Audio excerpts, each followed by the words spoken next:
Okay, hello everyone. Welcome to today's episode. All answers to questions are here.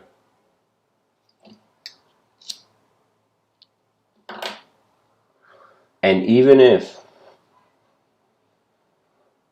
we had made the title, if I had made the title into are all answers to questions here, if I had just taken the are to the front of the sentence, the answer of it would be here. And so I want to make this point that we human beings, it is true. We have to journey to get to certain states of mind, to certain states of attainment. However, at the same time, there is an ability, we can say, there is a privilege to the mind to view the whole situation from a different angle. You see in the subtitle, I've written momentary reception. And I was thinking that there's different ways I've been receiving myself as a human being throughout the years. I have suddenly lived some years, then looked back and received an image of myself, and I have in various moments, just every moment of my life, even right now as I'm speaking, it's kind of like there's the line life and there's the dot-based life, And so when Heraclitus says,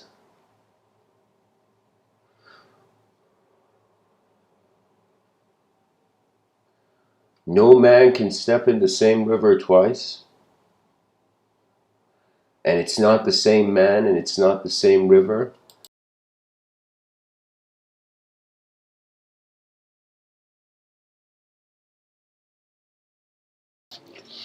So that means every moment has its own answer. That means it's strange. It's as if like the question and the answer have to be born in the same generation.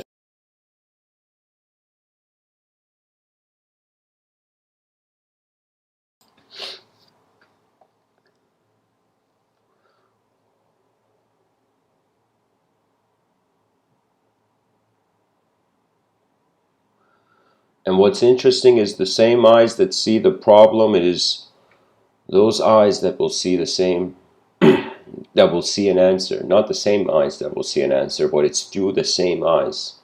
Everything I have done, everything I have seen, it has occurred through one human being. That means all my whole life has been an experience of one human being. I have seen others, yet they are filtered through my past. That means when I look at other people and what they mean to me, it has to do with how I walked in the past.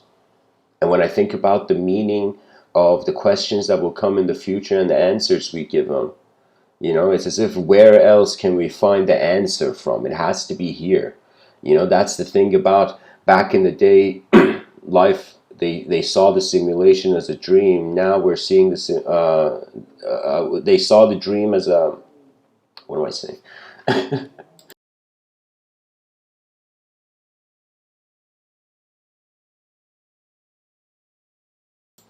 Pretty much the world was treated like a dream by the wisdom traditions, and in modern times it's being treated as a simulation, and now Mr.Within is saying it's a momentary simulation. It's all here and now. Even if we see, like, let's say truth was right here. Let's say you had truth, it would be an experience in the here and now. How else would you receive it? Let's say there is an illusion, it is still somehow there in the here and now. That means if people can find a sort of simple contentment with how their moment is just being, a lot of the things they do won't echo through linguistic formats to them.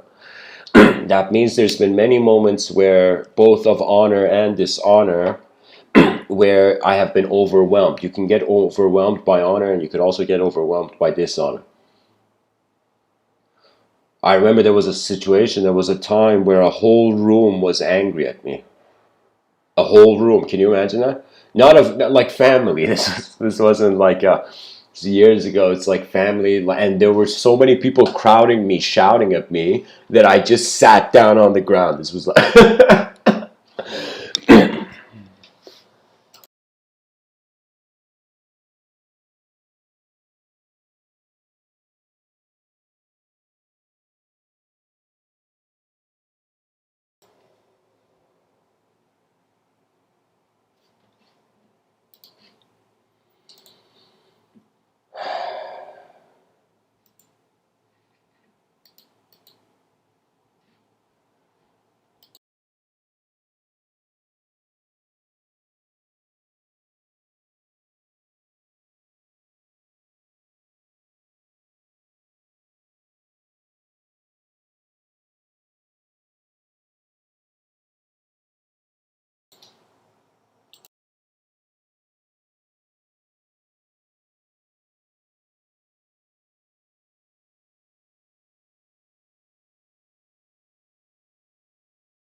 You know, what if the question and the answer are like the yin-yang symbol?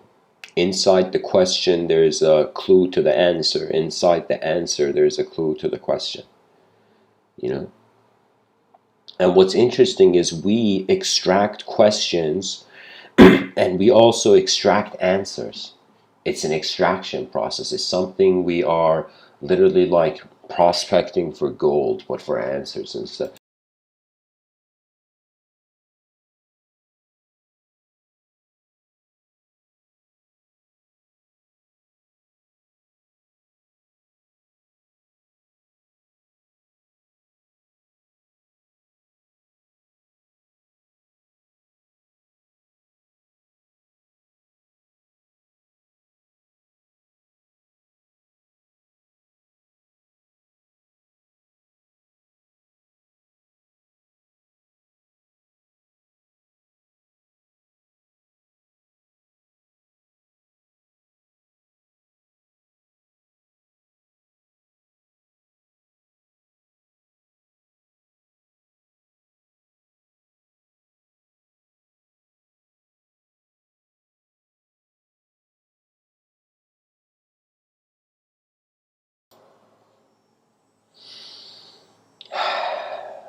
I mean, I personally have had a relationship with my inner realms where questions are not objective. Like when I look at sometimes things that I question, there are curiosities, there are just what the person can see more of, but can't see what that more is. Questions tend to connect and introduce worlds. Answers, I'll say it like this, questions tend to open worlds, answers tend to close them. And if all the answers to questions are here, that means from where you open the question is also where you can close it. Because everything, I mean, right now people speak, people communicate through language, but all words are images to me. So on some level, it's literally paintings that are changing behind their eyes or communicating to each other somehow, you know?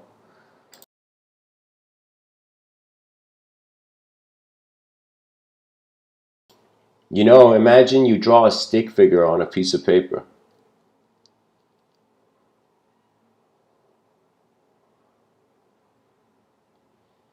Now that stick figure may think that it is drawing the rest of the world that's appearing to it.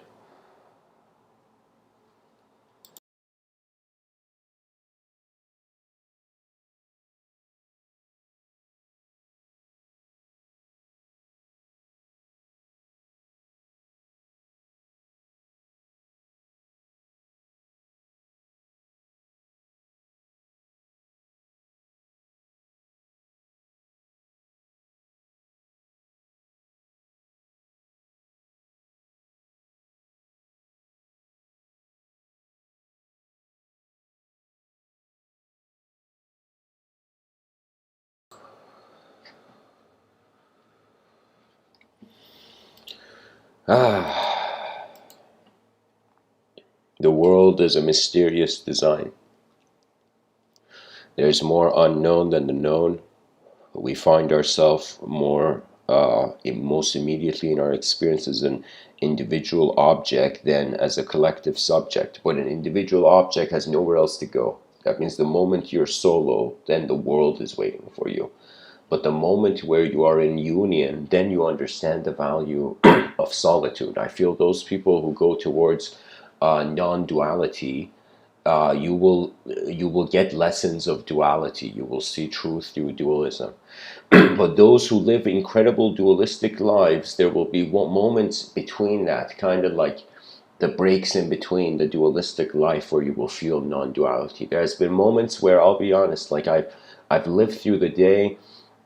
You know, I've given the talks for the day. I've went to meet the events of the day.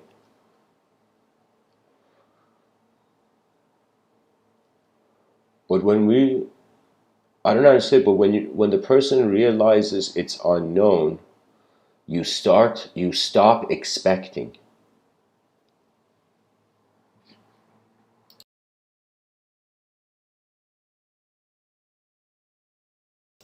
That was one of the most, I would say, metaphysical insights in my life.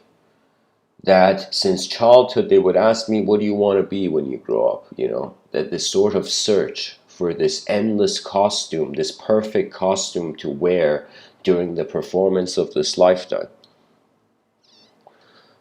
Sometimes this world, it's its blessings that it shows you a little pushback suffering.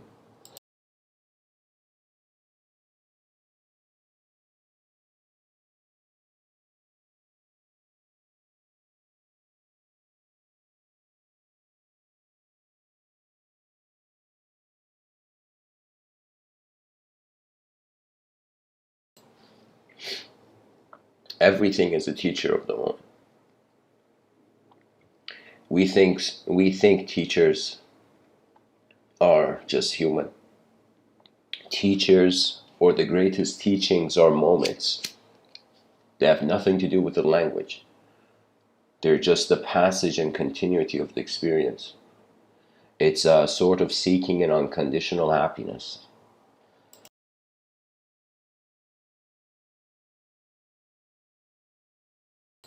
A state of conscious activity in the field of the knower, or a field of conscious activity of the knower. I want to share with you guys a story. This is a ancient story. There was this monk in the forest, and this guy in the forest, and he starts meditating, just looking at nature, and he's in there in the forest for so long that he realizes there isn't linguistic obligation in nature. When you live in the forest for a while, you're kind of moving with the flow of your environment.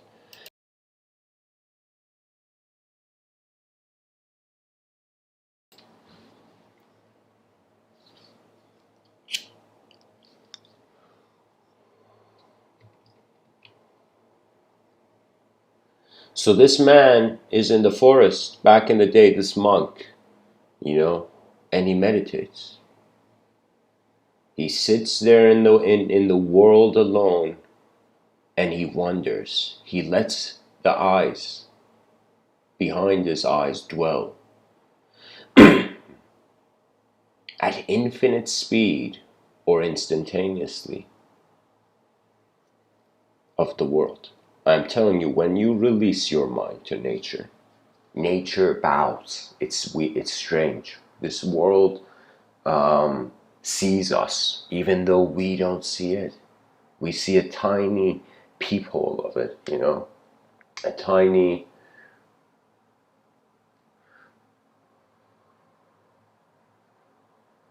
crack in the wall. So this monk, he goes into nature and he does the ultimate renunciation. He lets go of the self that is suffering in a world that never could.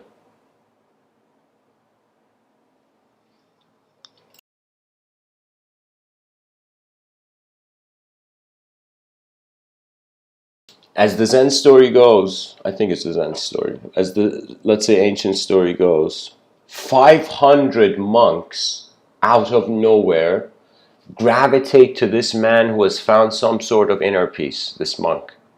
500 specifically.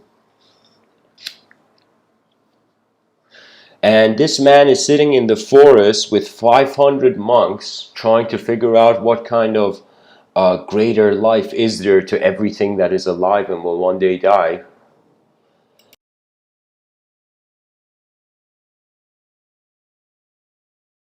Now, out of all these monks, there is an older monk. That means the oldest, the head monk, the guy who was in the forest, who attained some inner peace, and the 500 other monks found him. That guy, there's one of those monks, aside from the head monk, you know. Aside from the head monk, there's another monk, and this monk is just has a smile always on his face. You know, and none of the other 500 monks know why this disciple has a smile. Do you know why this monk, they all have come to the head monk, but there's one of them out of the 500 who have come who is just smiling every moment. There's a smile on his face, you know. There's a strange smile, and whenever there's happy moments, his laughter is the loudest, his happiness is the loudest. You know, it's as if he's free, strangely.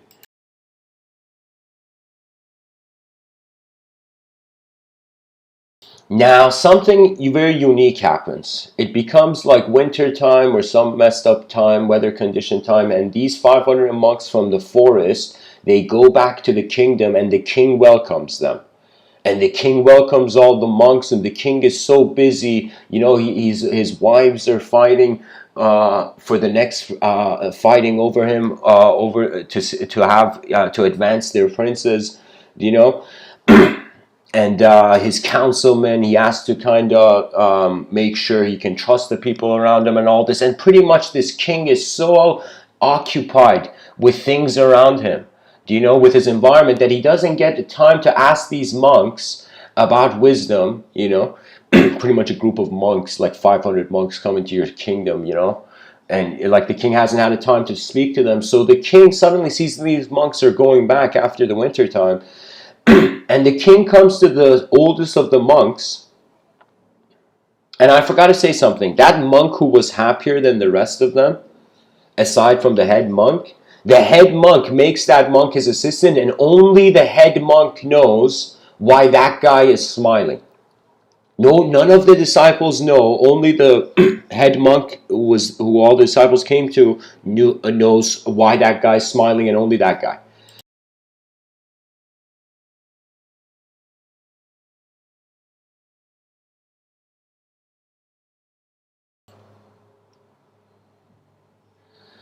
Now, what happens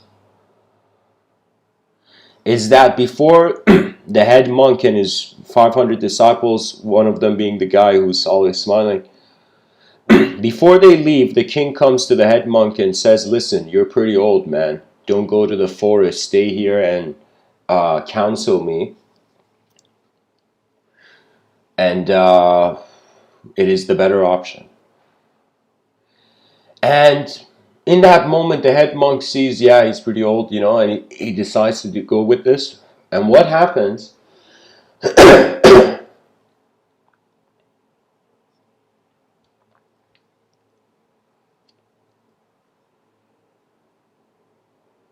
is that the head monk stays back and says to the smiling guy, you know, the smiling disciple, he tells them, you're going to become the head monk, and I'm going to stay here. And it's a strange moment, you know. They head back. All the monks, with the smiling guy becoming like their kind of the next rule after the head monk. They all go to the forest, and the head monk stays back. Years pass by, and the happiness of this monk, the guy, the disciple who would smile, who became the leader, his happiness grew and grew and grew as he was in the forest. His contentment of his nature allowed the unconditional witness to be a recognition of its own. And so what happens is years go by, and the head monk, you know, who's become the guru in the force for the 500, he's become this next level person, and he's super happy, you know. And remember, only the head monk and the smiling monk know why the monk is smiling. Now check out what happens. The smiling monk comes to the head monk, and the head monk is in the palace, and he sees the head monk who's gotten old, and all that he says, oh, what happiness, oh, what happiness, oh, what happiness. The smiling monk is saying this to the head monk in the king's chambers or whatever. Not chambers, but in the king's throne or whatever, like palace. Now what happens is the king suddenly walks in. as these two are, as they are, the head monk is with the smiling disciple from the forest. And the smiling disciple says, oh, what happiness, but now something unique happens. The smiling disciple ignores the king. Imagine the king back in the day. The king walks in to the room and the smiling monk just ignores the king as if there's nobody in the room and says, oh, what happiness. Oh, what happiness. And the king his ego is so hurt by it. He's like, what the fuck? He's like, I'm the king of the land. And this monk doesn't even acknowledge my existence in this room. And the monk gets angry and sees, of course, that the smiling monk that is just saying, oh, what happiness, that has ignored the king. The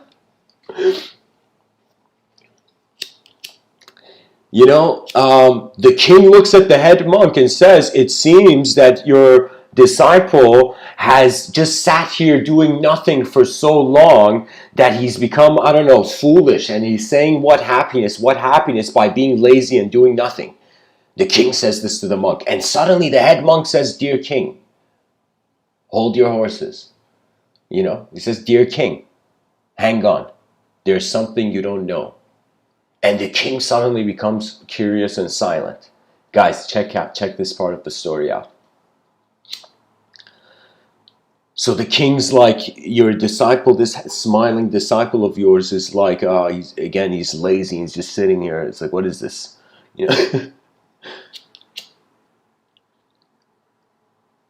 And the disciple, smiling disciple, oh, what happiness, he just said. The head monk looks at the king and says, what you don't know, dear king, is that the reason this smiling disciple, the reason he's smiling is because he himself used to be a king. He used to have armed forces around him, armored forces around him, But then he renounced it and became a monk. And the king gets goosebumps. That monk that was saying, oh, what happiness, that was smiling more than all the monks in the forest, used to be a king. And the head monk says, the happiness he has attained is beyond the happiness of kings. And can you imagine a king in the forest, living simply, oh, what happiness. As if there are things you can't win against. There are forces. And then there are forces that are moving from within towards without. It is as if man is a canvas, and what is his psychology is movement between two artists drawing on a canvas. Imagine there's one artist endlessly drawing, and then there's another artist that is endlessly erasing, imagine. And so it's like, what is this? Is chaos jealous of order? Is order jealous of chaos? What is going on?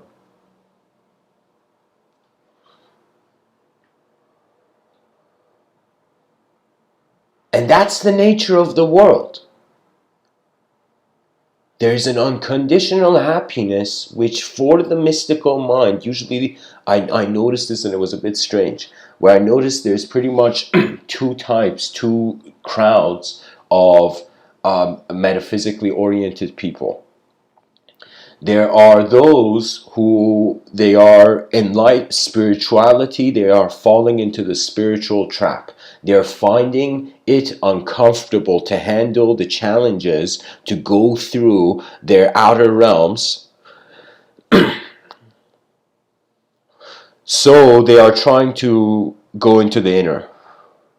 There is a type of spirituality that is escapism. Unfortunately, a certain percentage of the population falls into that category. And there's nothing wrong with it. It's just that you have to wonder, what is there to escape from?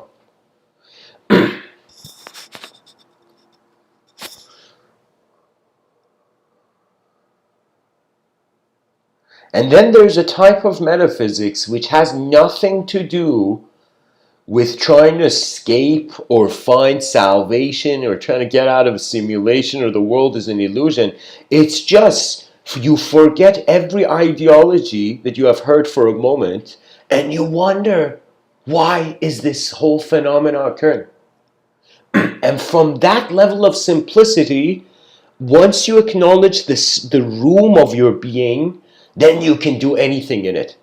But if you do not acknowledge the space, if the breakdancer doesn't make sure there isn't space for him to breakdance indoors, he can't breakdance.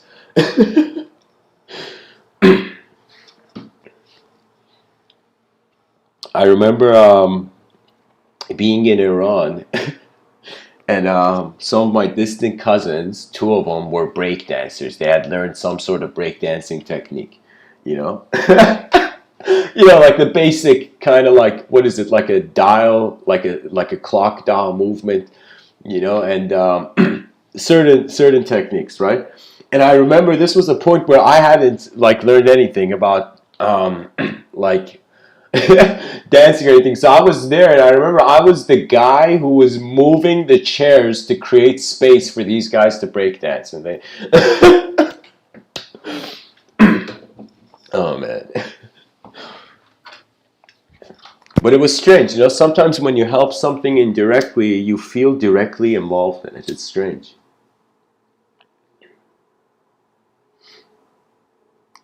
We had to create the space to move. And it's the same for your inner realms. It's not just enough to be aware of your body. It's like you have to be aware of the space where your body is found. It's the same thing with knowledge. Knowledge is the space where the unknown is found. Or we can say better, the unknown is the space where knowledge is found. Unknown is limitless. The known has to have limits. If the known doesn't have limits, how do we know it?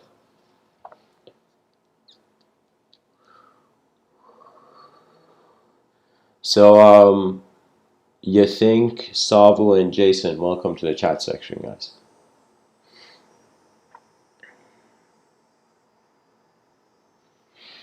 So that's the thing, we have divided the world into questions and answers, but technically it's just an event-based thing, A person, you can say, gets emotional the less dimensions you have in your reality, the more emotional you are. And let me tell you how I can explain this. Because the more dimensions you have, the more potential for hope you have, the less you have to lose. But when everything is in one dimension, we cry over a loss. We look at the sky and we wonder why we can't measure it. And were these eyes even designed to measure, or were they designed for just journeying? This Zen master Matsuyo Basho said one of those statements that, have you ever cried from the inside? I have cried from the inside, it's like a disguise. It's literally my face doesn't show anything. My face is completely dry. But in my inner realms, it's an avalanche.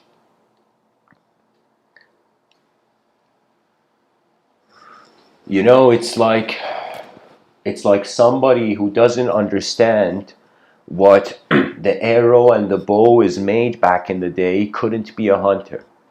It's like in life you have to recognize all right, when Matsuo Basho said the journey itself is my home, it's a suggestion that the destination and the beginning are one moment. The question and answer are the shadow and light of one object, one objective realm. Our outer realms, are they not glorious? They're just design. When I look in front of my eyes, I don't even consider there's a world. I consider it's just the level of sight. It's like just like how the person, our eyes are in front of our head, and the person gets an awareness, peripheral awareness of what is behind them. It's like the person can have that in the inner realms, where the person is identifying with a sort of visible form, and then realizes that the formless is field-like. I can tell you that there is another tenant in this in the room, as Terence McKenna says. I agree with him. But that tenant is not an object or a subject. It's as if there is no such thing as extraterrestrial physical contact, let us say. Let us say there is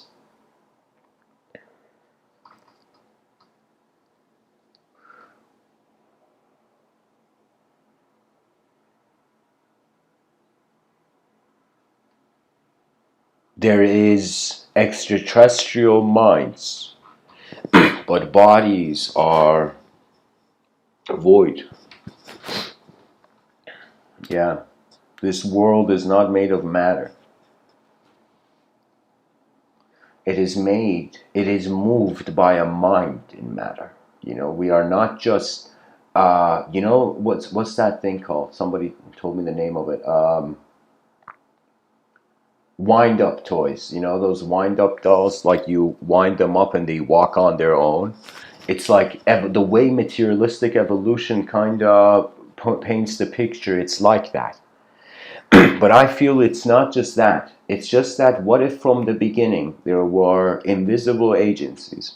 What if there have always been invisible agencies? What if the same time human beings fathomed that the universe had led to individual objective beings? Could it be that the universe simultaneously had also developed subjective collective beings? That means, isn't it strange? We look at the universe, we're like, yeah, we see one side of the coin. What about the other? So the way mysticism is now, in regards to the outer realms, is that when you look at the outer realms, you notice the inner realm. But if there is no sight, then there is no inner outer.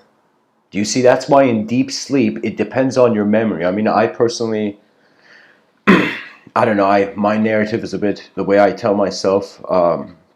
The story of my eyes is a bit different, but Papaji, he pointed to this yogic wisdom that is also found in the Ribhu Gita, where they speak about these three states: the conscious state and the dream state, and the waking state, the dream state, and the deep sleep state.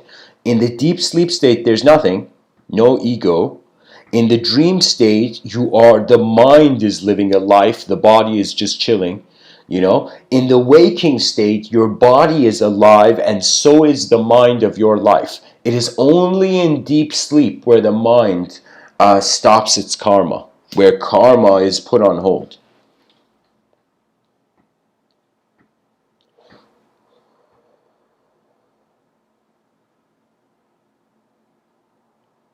So Papaji was saying there's a fourth state, and he was sharing how you get to that fourth state. And he's like, before you sleep, if you notice the witness, if you can be, I mean, he didn't say it like this, but I'm kind of like putting new words to the imagery of what he said. I mean, keep in mind, guys, I'm a person who remembers through images.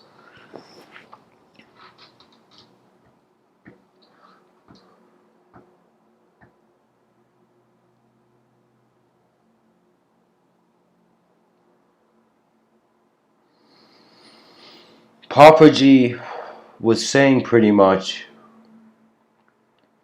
that when the game of the dualistic doer stops through a simultaneous recognition that everything one has ever done has been being, and once one gets a glimpse of this being, Papaji was saying that fourth state is the unconditional.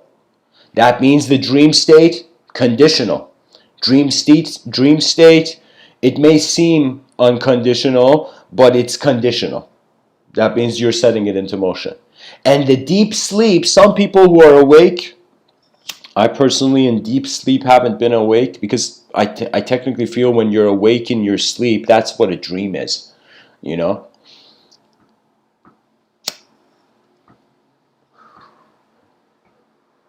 It's like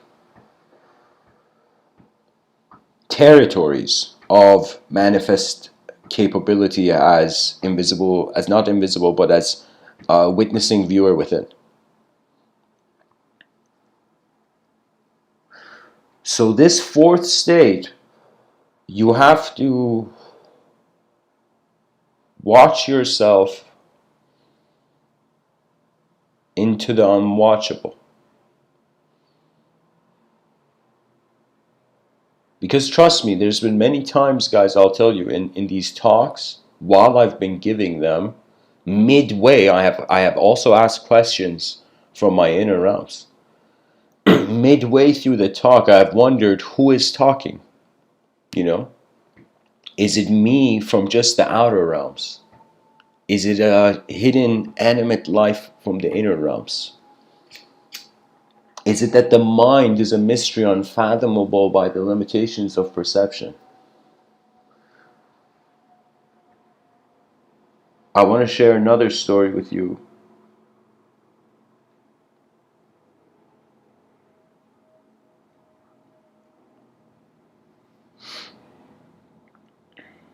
In this story,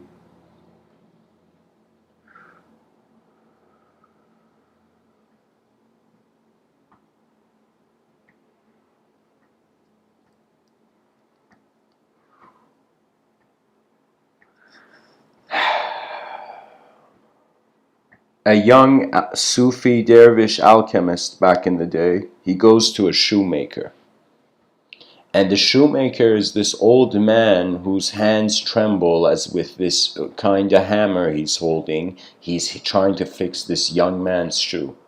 This 30-year-old guy. And alchemists back in the day, they were known to have access to, I don't know, some people called it, the elixir of immortality, but pretty much they could turn lead into gold and it would like blow people's minds away. And so this kid he has the elixir. He's an alchemist who knows how to turn lead into gold, and he sees this guy, he's using his hammer and he's doing it on an anvil.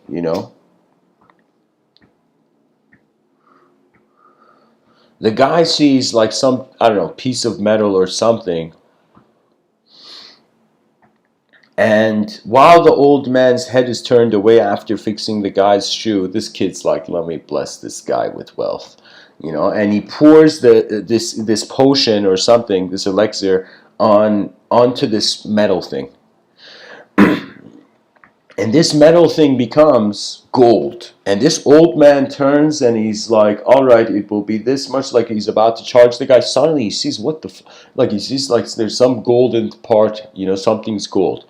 And this old man looks at this kid, this young alchemist in his 30s or whatever.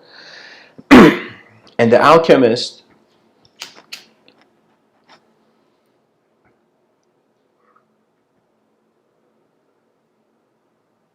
he's waiting for the old guy to be like, yo, thanks, bro. Oh my God, no, But the old guy gets angry and he says, did you do this?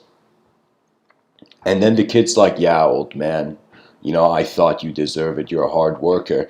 And the old man gets angry and he says, I didn't tell you to do this. Change it back. Change it back.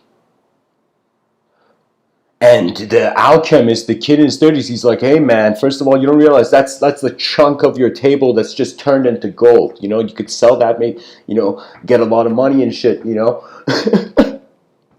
then the alchemist says, even if I did want to turn it back, man, which doesn't make sense rationally after it's like such a value, He says, even if I did want to turn it back, I'm an alchemist. Like we don't have technology. We can only turn it into gold. We have no clue how to turn gold back into lead.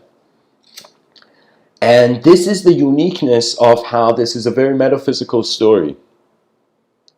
The old man looks at this alchemist and says, oh, fucking kids. He looks at him and he taps the metal, the gold metal, and it turns back to lead. And this alchemist kid freaks out and he realizes for the first time there is an intelligent relationship with the realm that surpasses just a fixed linearity that step by step, like at a caterpillar's speed is trying to gallop history. It's impossible. Or at least until you have wings,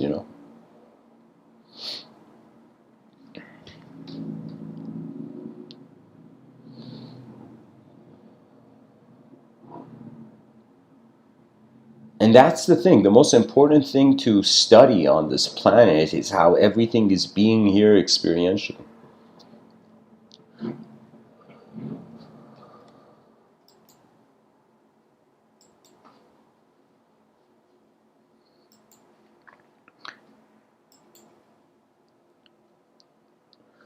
You know, I was speaking to someone, and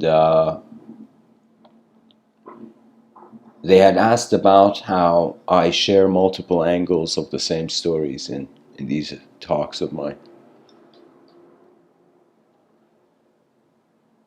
And it was something I didn't say, but I wanted to in my inner realms, which was like, little do we know, or little do the viewers even right now know, you can actually never hear this talk the way I'm saying it.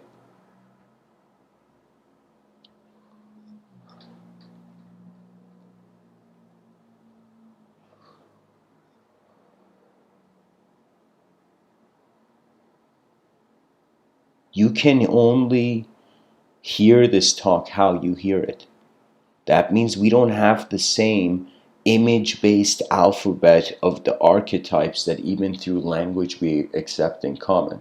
So it's this strange situation where we have, even though we feel there's this loneliness, right? People say, oh my God, technology, social media, it has separated us, you know? But let me tell you, that separation, there's a loneliness that human beings can do whatever they want to try to get rid of that loneliness. It is design based. It is how you're born alone, and as the Buddha would say, you die alone, you know.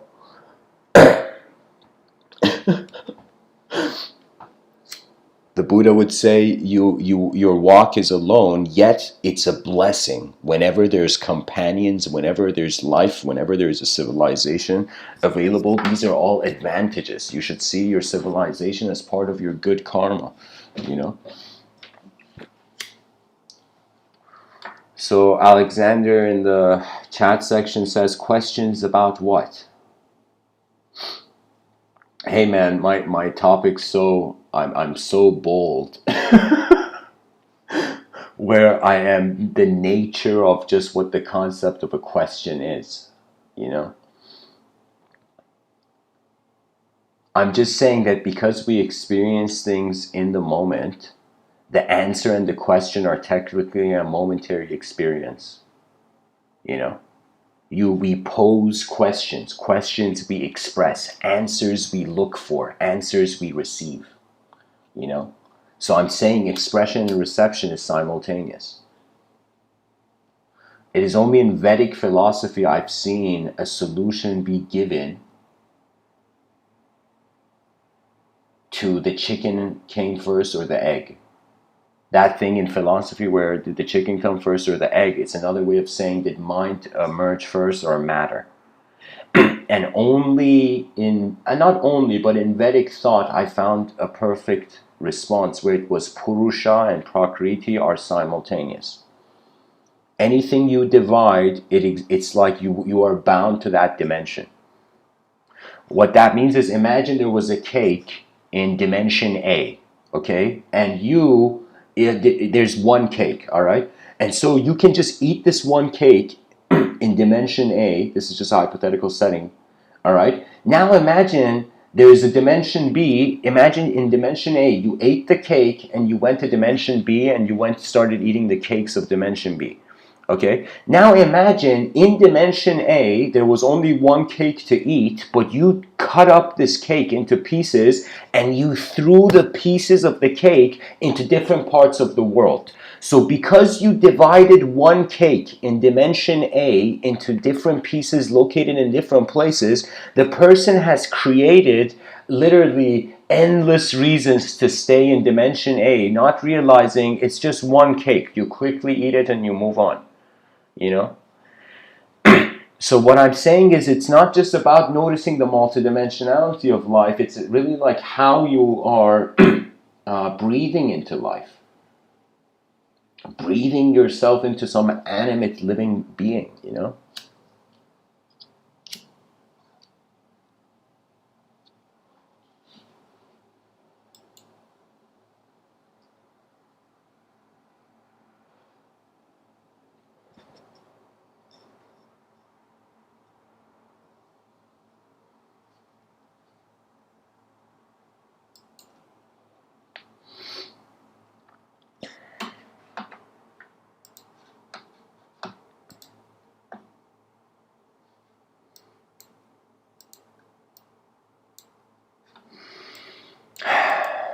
By the way, guys, questions with topics are like, there's two ways to ask a question.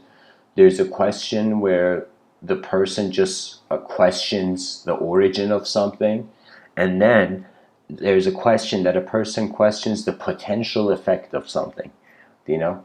So anybody who asks a question in the chat section, be detailed, you know, so I have image content to respond to.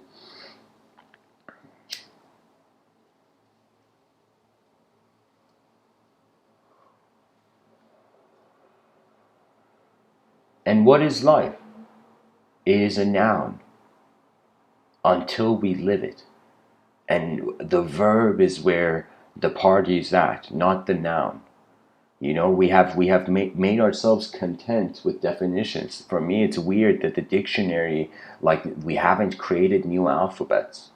You know, it's strange to me that people have just accepted a certain model, and it's like we're not updating. You know, we drive electric cars, yet our minds have not remembered nature yet.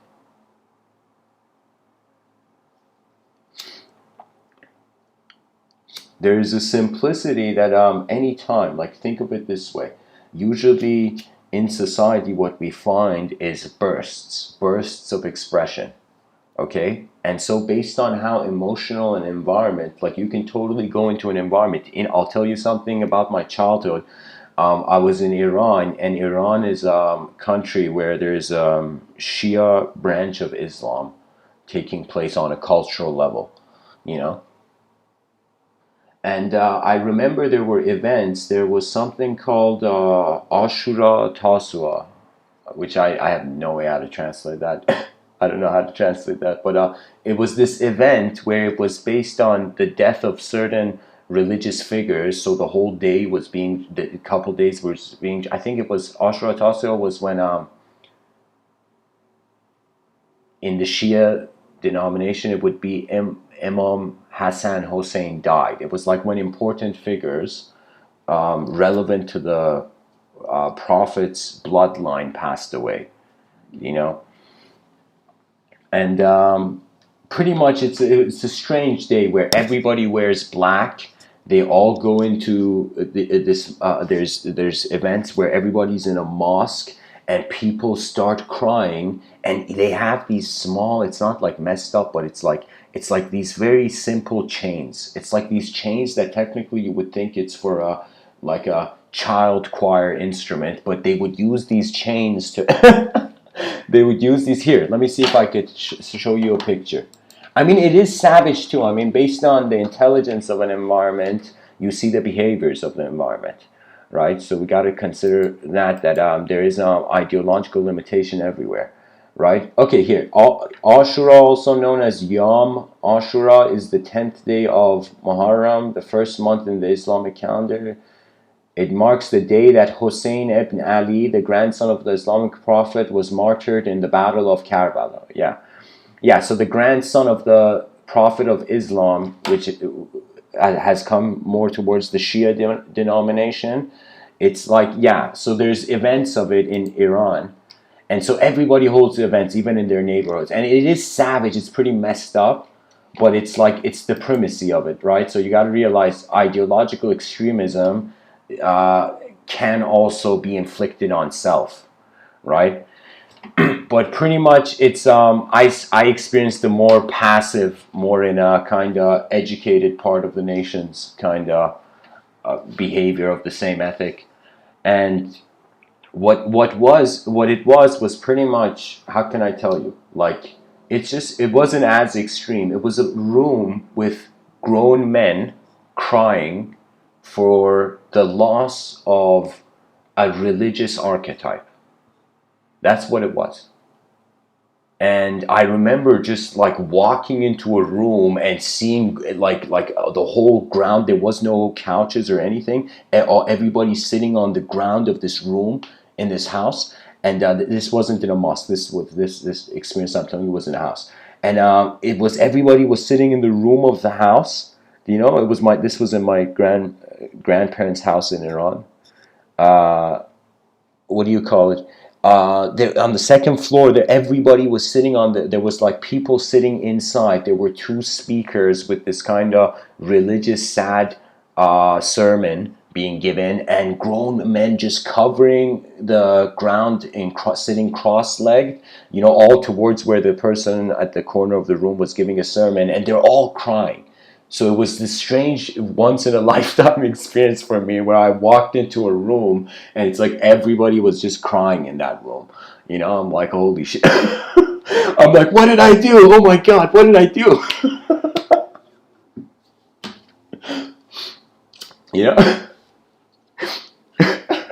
You know, young children, they can't process the meaning. They haven't developed the discipline to go figure something out, so they blame themselves when they can't figure something out, you know?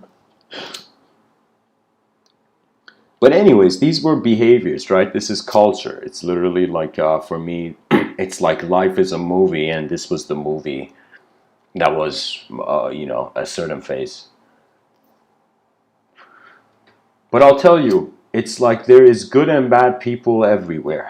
Everything is lifeless. It's man's eyes that pours life into it. Just like the 8-year-old teddy bear, the 8-year-old kid looked at the teddy bear and saw it as its best friend. Yay! You know, like the child was playing. Similarly, human beings are looking at objects and subjects and also seeing them divine. So for me, the same thing the 8-year-old child was doing when the child looked at the teddy bear and saw it as a real friend is the same thing a vast majority of people on this planet are doing when they look at language. They're imbuing it with the life of their own mind, thinking it's outside of them.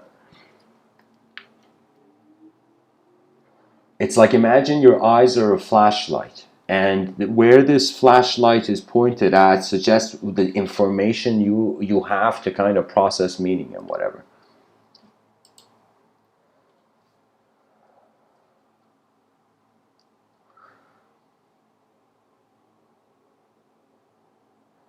And you know, I remember from this event, me and my brother were young. My grandparents, they were giving food. They brought these chefs who had these giant, like, they were making through these giant pots, like, what do you call them? I don't know what material. Giant steel pots, like they were making food for like hundreds of people. You know, like one whole, like, and these were big pots, I remember. And my grandmother and my grandpa, me and my brother were like really young, they would give us these foods and they're like, go give it to the people, it's blessed, you know. And me and my brother would just run in like it was like an activity we could engage with at the time. We were really young. You know, that's the thing about the world. It's like what has really changed is our discretion, our tolerance, our ability to see more dimensions and have less judgment. Right now, the thing is for me, um, Western civilization has this incredible freedom, but it is using its freedom to scrutinize. That means it's like if you use your freedom to tolerate, to create tolerance, rather than use the freedom for a powerful retaliation. Let me tell you, it's like there is after some point you're going to see how long can a person fight.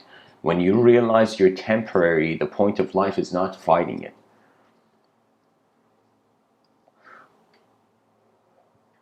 I would say better than that, it's to befriend it. They say the quickest way to get rid of an enemy is to make them your friend.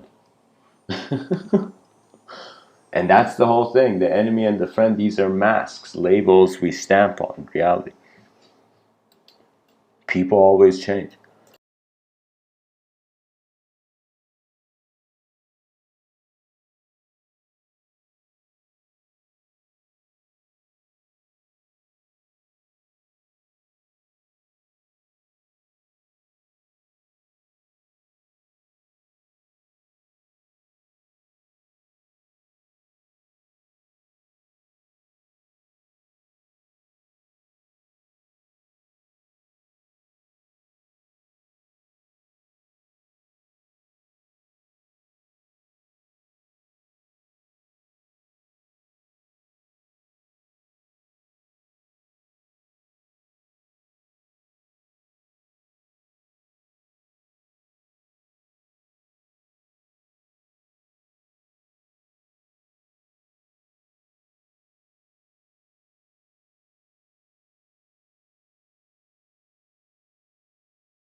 All right, guys, I saw the video. It's not that pleasant. But pretty much, yeah, the crane wins. The crane, all it has to do is grab the head of the snake quicker than the snake. That's how the crane defeats the snake.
You know, guys, I'm gonna go into a quote tunnel.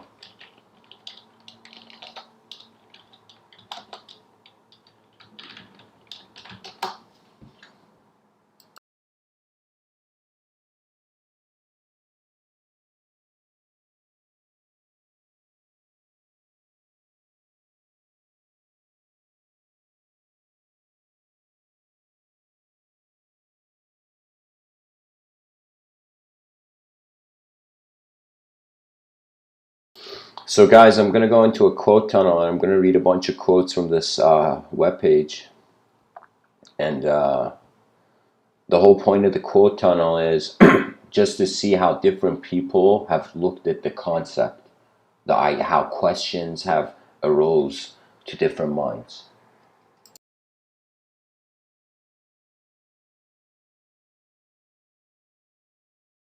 Just the idea of it. So, Katherine Johnson, take all the courses in your curriculum, do the research, ask questions, find someone doing what you're interested in, be curious. Okay. Catherine's kind-heartedness here is very evident. Yeah, curiosity is key. Friedrich Nietzsche.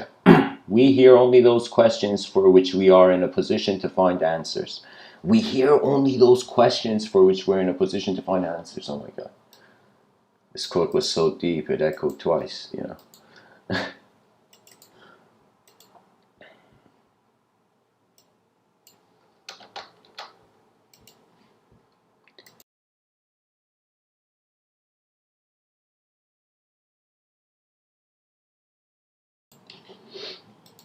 Voltaire. Judge a man by his questions rather than his answers. Neil deGrasse Tyson. No one is dumb who is curious. The people who don't ask questions remain clueless throughout their lives. Very important statement. If you don't ask questions, that means you're not looking around. If you're not looking around, what are you doing? As Sebastian Maniscalco says, what are you doing?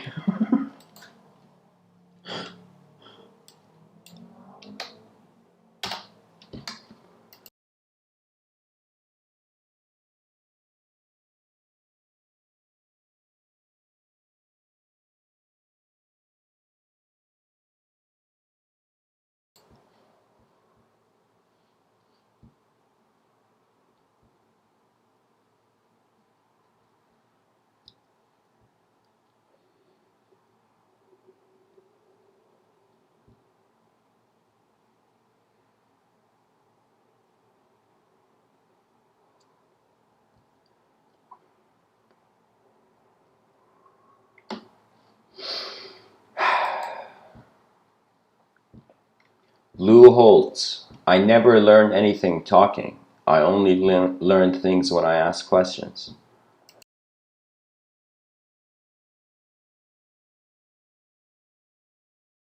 I guess the only thing Lou needs to do is ask questions when talking, Zora Neale Hurston. There are years that ask questions and years that answer. Rainer Maria Rilke. Live your questions now, and perhaps even without knowing it, you will live along some distant day into your answers.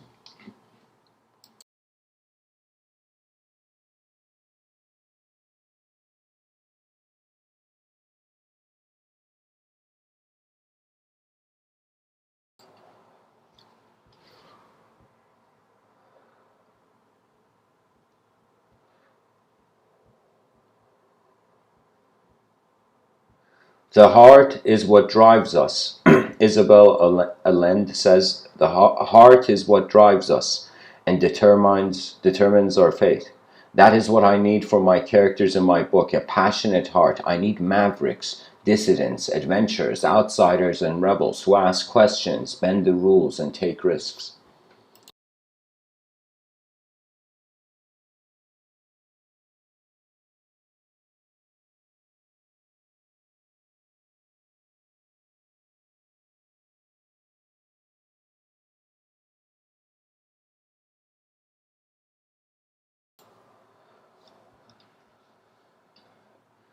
Albert Einstein.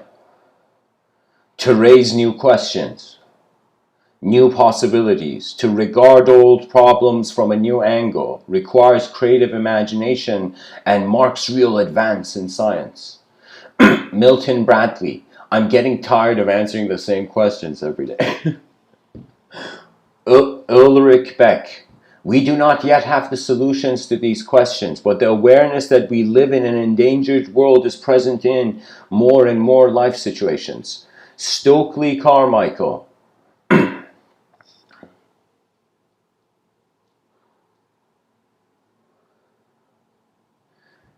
Stokely Carmichael says black power can be clearly defined for those who do not attach the fears of white America to their questions about it.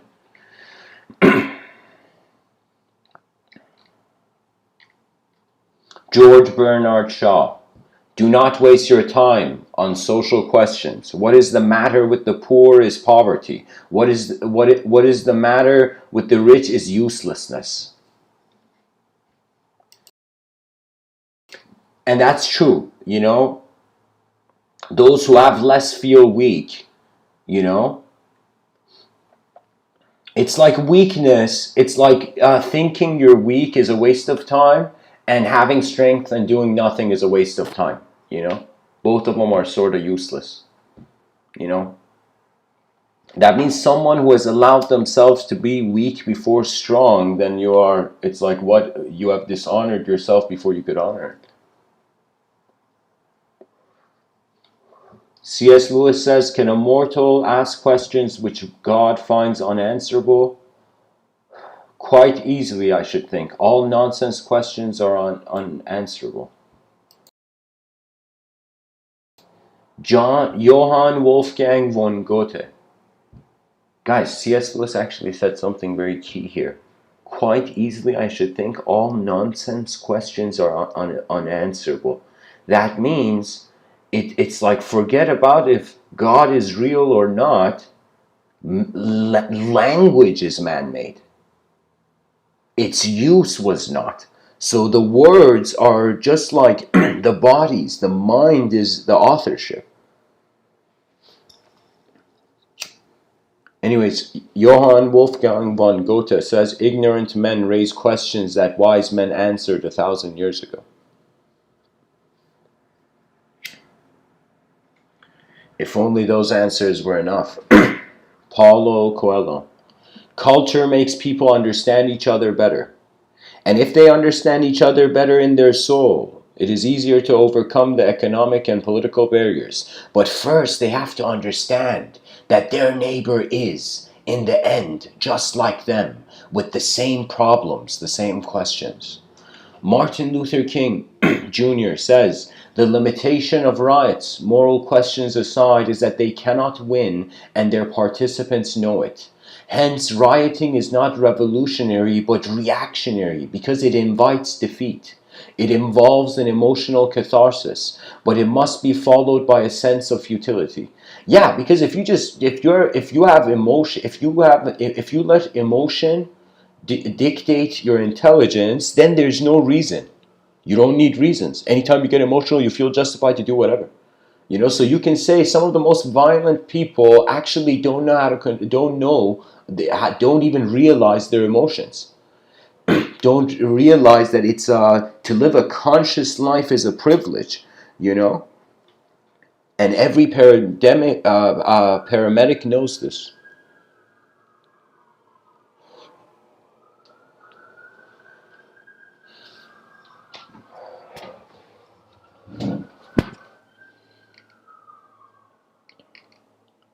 Ronald Reagan, before I refuse to take your questions, I have an open.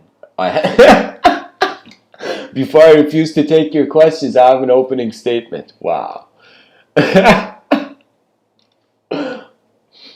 Wow.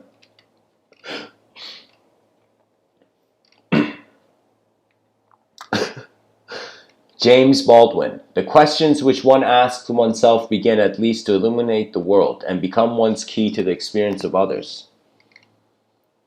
Peter Drucker, my greatest strength as a consultant is to be ignorant and ask a few questions.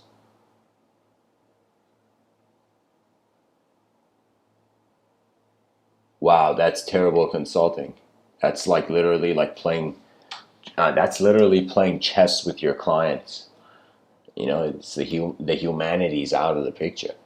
But maybe the environment is that rough. Who knows? Kanye West. I'm really bad with answering questions. Usually I don't even answer them.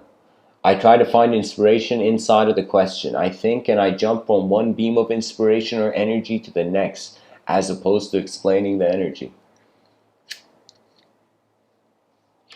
Yeah, we have human beings who are really flow-based, and we have human beings who, before they throw the ship in the river, okay, let's say it like this. Life is like a river, okay? And there's some people who make a raft, who make a boat, or let's say it's like there's sea, you make a ship to cross the sea, and there's some people who just start swimming. And they hope that they can continue. I mean, of course, you have to realize they say this in Zen, you gotta have inner peace before you do something, or you're not gonna feel you deserve it.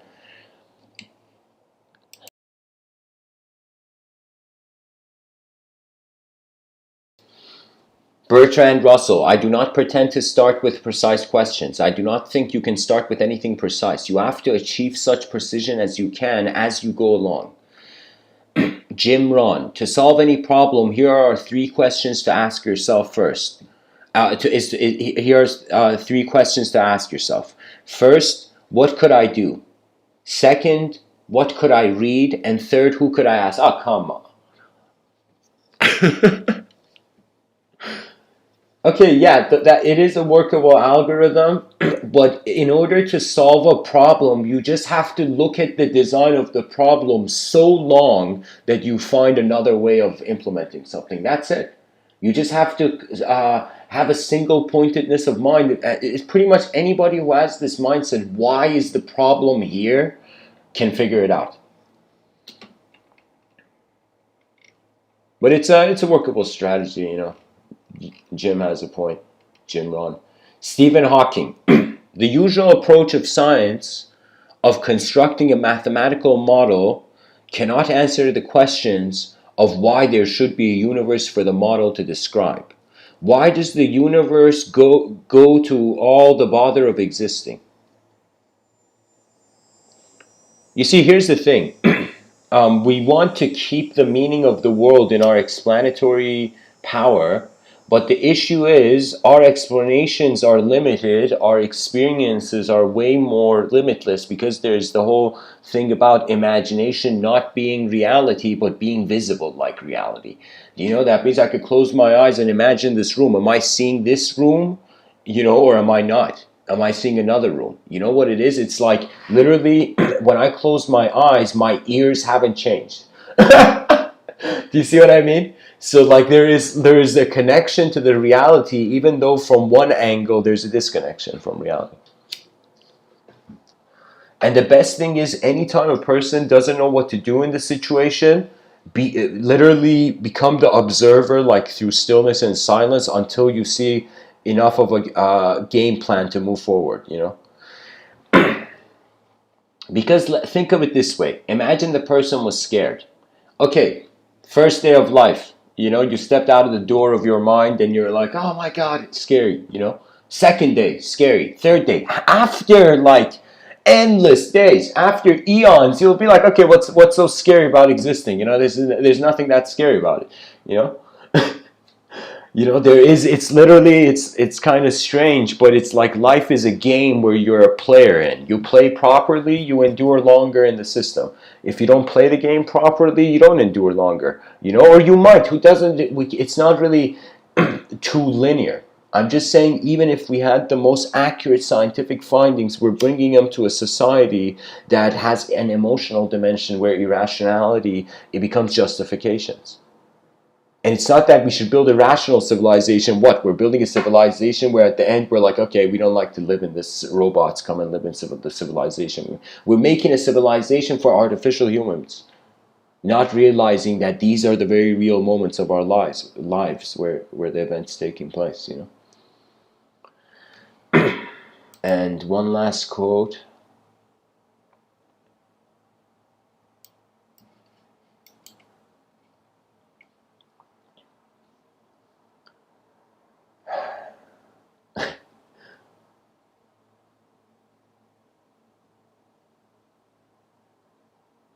Stephen Hawking says, why are we here? Where do we come from? Traditionally, these are questions for philosophy, but philosophy is dead. You know, saying philosophy is dead is like saying your ancestors are dead, but you have their genes. Do you know what I mean?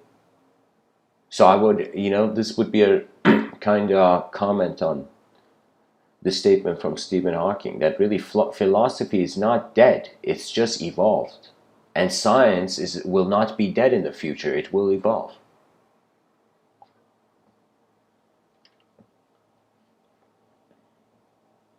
Stephen Hawking says, I am just a child who has never grown up. I still keep asking these how and why questions. Occasionally I find an answer. Francis Bacon, who questions much shall learn much and retain much. Pablo Picasso, you must always believe what I say. Questions tempt you to tell lies, particularly when there's no answer. Sorry, he says you mustn't always believe what I say.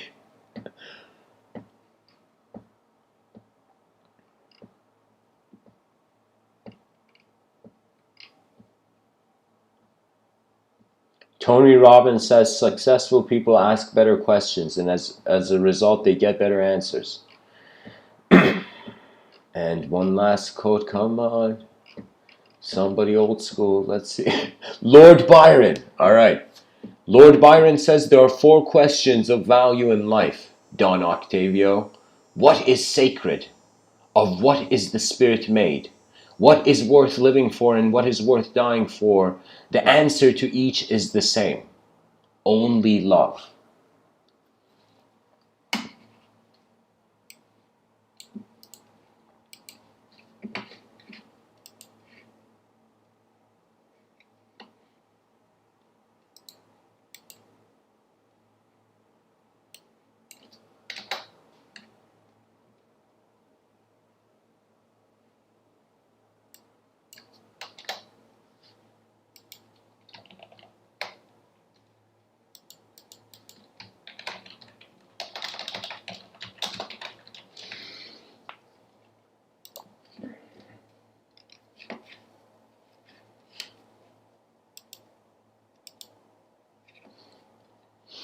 So anyways, guys, thanks for listening.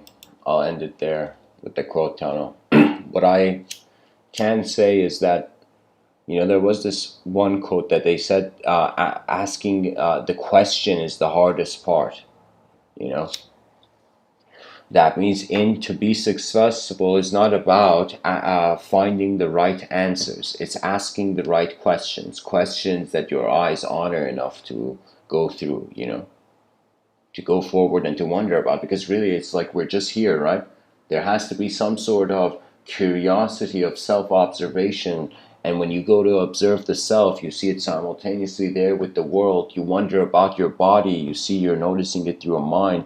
You wonder about your mind, you notice you have it because you have a body. And so in the inseparability of the subject object and the object subject, literally, that's the pattern. Subject, subject, object, object, subject, subject, object, object. You know? And it's like this endless line where we reach the peak. You know, it's like imagine what's hilarious. Can you imagine this would happen? Imagine a caterpillar goes into a cocoon and a butterfly steps out. Now imagine the butterfly at the end of its life goes into a cocoon and a caterpillar steps out. We'd be like, what the, you know? And imagine the caterpillar becomes, it's this immortal cycle through two states. It's like we have attained immortality, not by just holding on to the order, not just by holding on to the chaos, but by becoming chaos order jumpers. You know, it's like jumping between the chaos and order of our lives, realizing the attention sees something more. And so it's as if, like, if the person hasn't given themselves an ability to be free, why should others give them an ability to free? If the person hasn't cared for who they are to update, why should others update? You know? Because that was the thing. Because who people are, to be honest, is none of my business. But how people are is everybody's business. Do you know? What people are is not nobody's business, but how people are being in, especially a social system, that's going to update soon, you know? You know, it was like, imagine the Zen master with a group of these mountain climbers. They're climbing, and the people climbing in the mountain, they get tired. They're like, oh my God, we should climb down. It doesn't make sense. The Zen master is just smiling, imagine. Just has no opinion even. Let's say not even smiling. He's just there, you know? And the people are like, hey, Zen master, you know? Don't you want to, like, aren't you tired? And the Zen master's like, I'm already at the top of the peak. I don't know what you guys are doing, taking a break. I'm already up there, you know?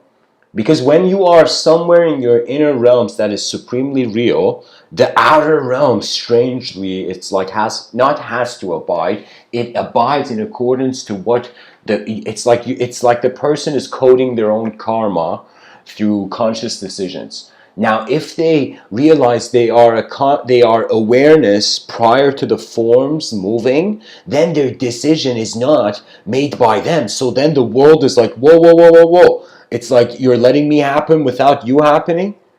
And the world, it's this strange, I'm telling you, it's this strange experience of when I see the best way I've metaphorized it is,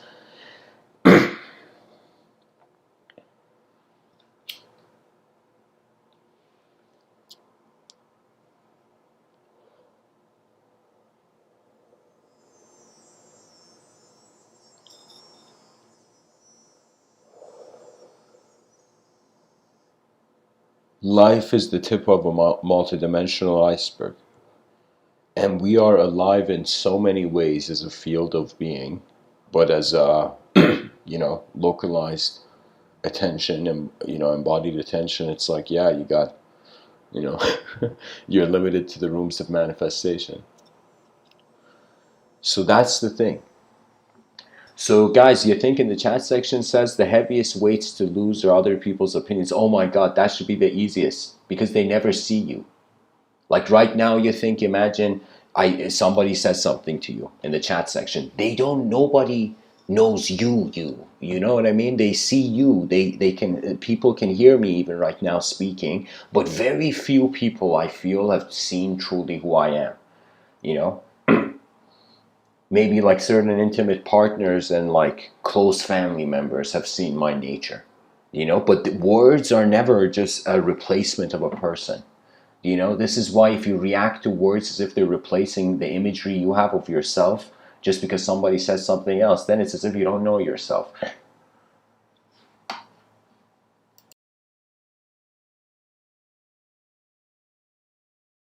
Listen to this sentence listen to this sentence closely.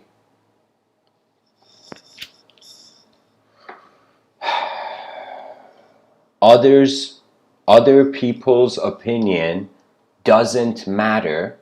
Listen to it closely. It doesn't matter. It's not material. A person reacting to language from another person in some way, they are responding to an immaterial circumstance of their own inner realms. I'm telling you, there's nothing. It's like language. It's just sound. Sound at like what? A lion roars in front of your face. Like that's the biggest kind of vocal intimidation. What else? You know? I mean, if a dragon was roaring in your face, then you gotta get out of the way. But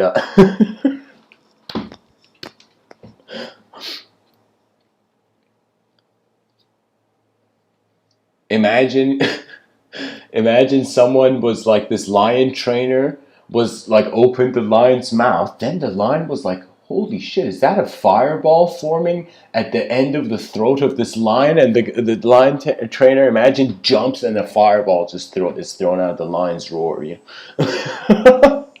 Imagine lions roared fire. That would be so next level. You know.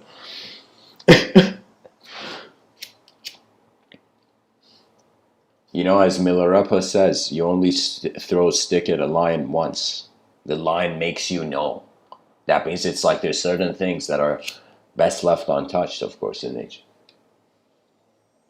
There are forces, not all the forces of this realm man can control. You know? It's like letting yourself be a human being in a system that has defined you for so long. You know, that's the whole point of these talks. You know, it's not even a language. It's like after some point, it's like the answers, the questions, it's all about how you're piloting your attention through the day, you know, and people try to capture the attention in belief. I've been fighting off language from the beginning of my life. It's like, you know, I just didn't realize I was doing it, you know. That the world tries to change you and you try to change the world, and in the middle of it, both you and the world have already changed. And it's hilarious. The wars were meaningless from the beginning, all wars, because it's never the same people, you know?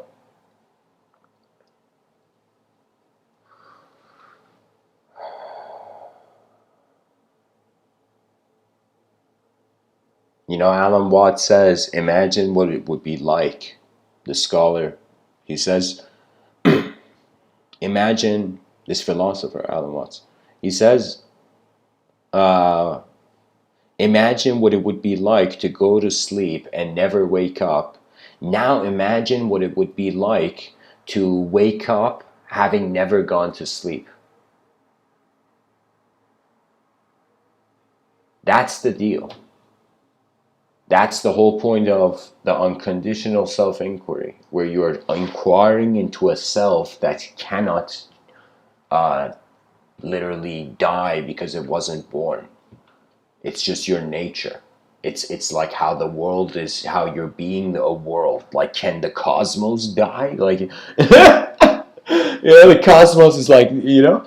I mean, of course, in certain Vedic thought, there is something where they say, like, you know, just very casually, and I believe it could be in the Gita. I think it's in the Gita, or it's yeah, in the Bhagavad Gita. It says, I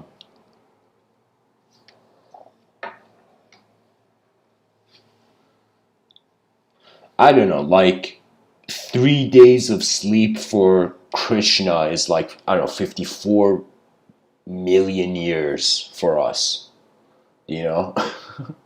Like something like that. As if it's like we think life is a dream, you know, God thinks man is a dream, and that which thinks God is a dream is so inconceivable, where it's the end of movement. That's the inconceivable, because if you conceive, it's mobile, it's expressive. And I feel we have to have an advanced energetic understanding. I feel Tai Chi masters should be teaching elementary school kids, you know? I feel that doctors should be teaching, like, do you know what I mean? Like the medical sciences, the energetic sciences, these all have to be taught at a young age. If we teach children how, like, imagine, because what is the school for, right? That's the question. Like, many people don't know this. The traditional school system, we find it was developed from the 1900s, you know, where British soldiers had to go from one bunker, and it was a time where they had Morse code, so they had to go from they had to go in a bunker, know exactly the situation was, memorize the report, and run to the other bunker and exactly, literally explain the thing. Literally, human beings, we needed people to be like, during Morse code time, people were trying to be like computers,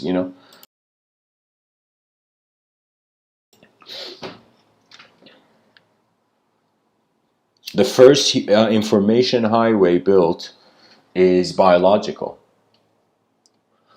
then vocal, then cyberspace.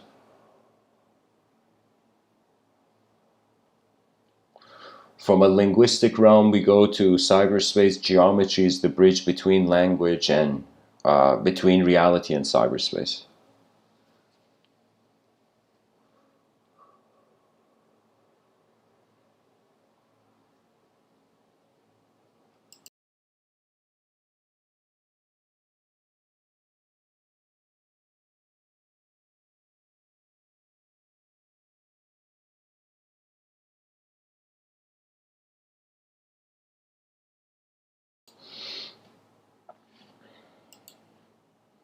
So the educational system, just a second, guys, trying to find the right song to listen to while I talk. Okay. Yeah, pretty much the educational system at a time of war was designed to have epic soldiers. It makes sense, but that was a time of war. Now we're not at a time of war. How should the educational system be designed? We look at 8 billion different DNAs and we're like, they can't all fit into the same educational box. So education has to change, the whole mindset, the whole narrative. It doesn't have to be a sort of battle soldier creation for the economical workforce. We don't need economical soldiers living in poverty, you see? Do you see what I mean? That means I understand it's humble. I totally understand the blue collar man. Like the person works, and after a good day's work comes home, has a nice dinner, and sleeps. Yes, that is a way of life. But now we have to look at the overall system, not to become like savage right-based revolutionaries, but to recognize that now it is the effort of minds. The educational system should be for the first time preparing the human being for unknown. They're like, what is the curriculum of the educational system? This educational system is trying to prepare human beings for the void. An educational system that cares for the mortality and the value of the human being. Because here's the issue, let me tell you, like, it's not about the suffering. It's not the suffering that bothers me. It's about like seeing the potential of a system to be 10 steps ahead, but the system doesn't even realize it can be one step ahead. Or let me say, at best, it's trying to be one step ahead. That's the thing. It's the death of potential. By, shyness is a traitor. Introversion is betrayal of who the self could be.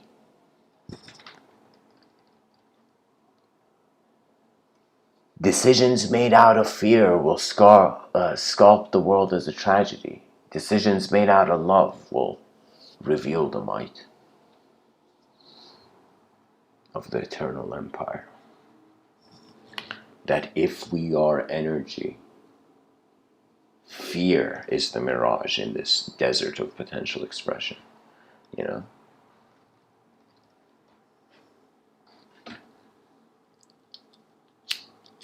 Imagine the child, we don't make the educational system into an educational system. We forget the idea of the classroom and the school. What if we create this setting where we just make information headquarters? We try to create a system where every school is as advanced as the most advanced school. Even though everything's becoming a lot digital now, but human beings actually need location. Like the world always needs architects. Architecture is one of those professions that endlessly, if you can find the right place, it's endless. Any design-based work has such a novel permission to it. Because the scientific lens limits its use of language. Because the language doesn't update, it's trying to turn the small into the big, and it's impossible. It's impossible.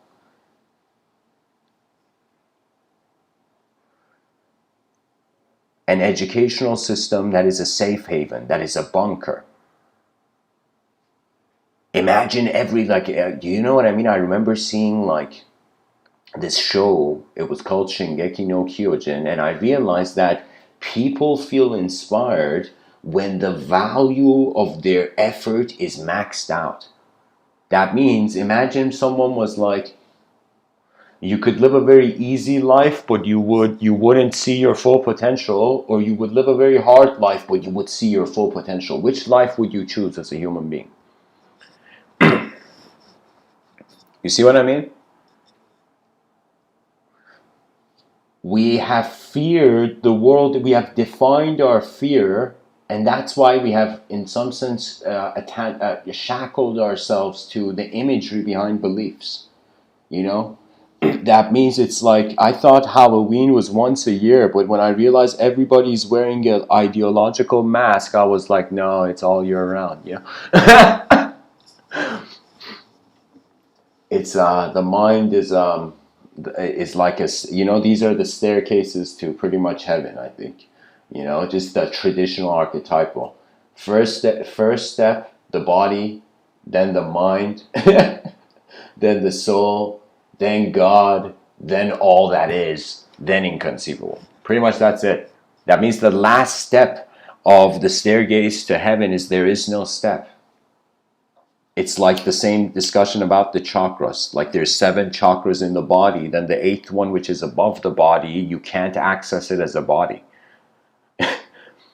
Because for now, it seems like a lot of people who are drawn to Kundalini Yoga, they're drawn to it because they want to play energetic roller coaster games. They're drawn to it like a Tai Chi master. They haven't seen the significance of the lifetime symphony that is played once. That's the value of your intuition. It is like additional feedback.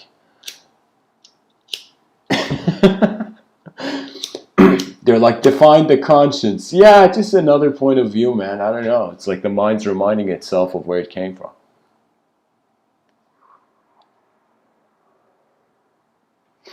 So anyways, guys, thanks for listening. I hope this episode was helpful. And I want to encourage the listeners, whoever feels engaged with this channel, you can come onto the public Discord server and be involved in, while you're a human being, in a what do you call it? Let me tell you, it's like the school of Athens was the cinema back in the day. But anyways, anyways, guys, thanks for listening. I'll end it here.